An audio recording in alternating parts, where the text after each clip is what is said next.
Okay guys, welcome back. Today we're filming our cam swap on our 98 Camaro. It's just going to be a basic briefing of how to do it and what not to do.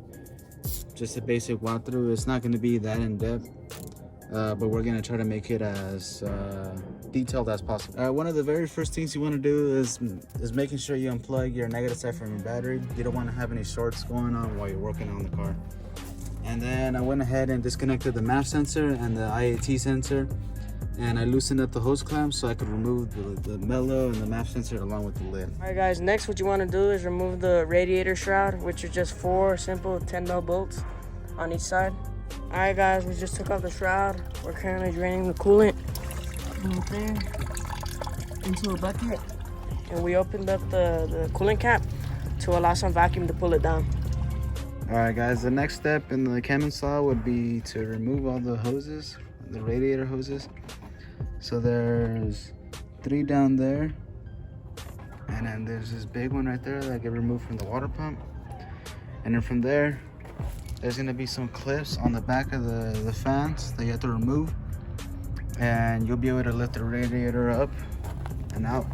Once you lift the condenser up, you have to lift it up about 2 inches to unhook it from these clips right there, and you should be able to lift up the radiator and all, just making sure that it doesn't get caught up on none of the hoses.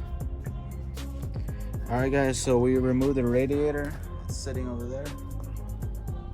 It was kind of a pain to remove it just because you have to unhook the condenser from these little see right there, those hangers right there, in order to remove it on both sides. And on the driver's side it was pretty easy to do, but on this side it was kind of hard. And right now we just removed the water pump bolts. However, the water pumps used to be seized on there, so we're just trying to figure out how to remove it. Okay, so after a long while, we got the pulley off, the balancer, and then the timing cover. The balancer was kind of a pain to do, but if you have a 1/2 inch drive impact, it'll come off right easy. And then you have to take off the timing cover. There's 10 mil bolts in total. There's 4 here, 4 here, and then there's 2 at the very bottom.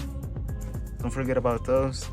And then you take off then you make sure that the car is timed correctly, that this on the snout is pointed at the 12 o'clock position, and then the cam gear is pointed at the 6 o'clock position, with this little thing being at the 3 o'clock position as well. And then from there you remove everything, and you make sure that you put some dowels in here and in here to make sure that the lifters or the valves don't fall and into your engine, because if not, then you're gonna have to pull the engine to deal with that. Alright guys, so we kind of hit a hiccup. We didn't read the LS1 how-to guide too correctly or too closely. So we removed the timing cover and everything, as you can see. However, when we tried to spin the cam to push the valves into the heads, or the lifters on, or whatever, the cam wouldn't spin. And I looked up on LS1 Tech what the issue was, and it's because we didn't have the rocker arms or the push rods out, which were applying pressure on the cam, which would make it nearly impossible to turn. So right now, me and my brother are removing the coil packs right now. My coils are sitting there. Since my car's a 98, they're individually hooked on.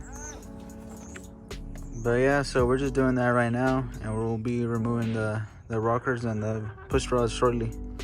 Alright guys, this is the next day. It's been pretty cold here in Colorado. It was just snowing, but the snow stopped, so we got a little bit ahead on the cam swap. We removed the rockers and the push rods on the driver's side and the passenger side, which allowed us to freely spin the cam. And we got the dowel pins in, just so the valves don't drop. And we're getting ready to put the new cam in. All right, guys. After a long struggle trying to get the cam out, we couldn't get it out. We were struggling, and we thought we might have damaged the bearing, but so far they look fine.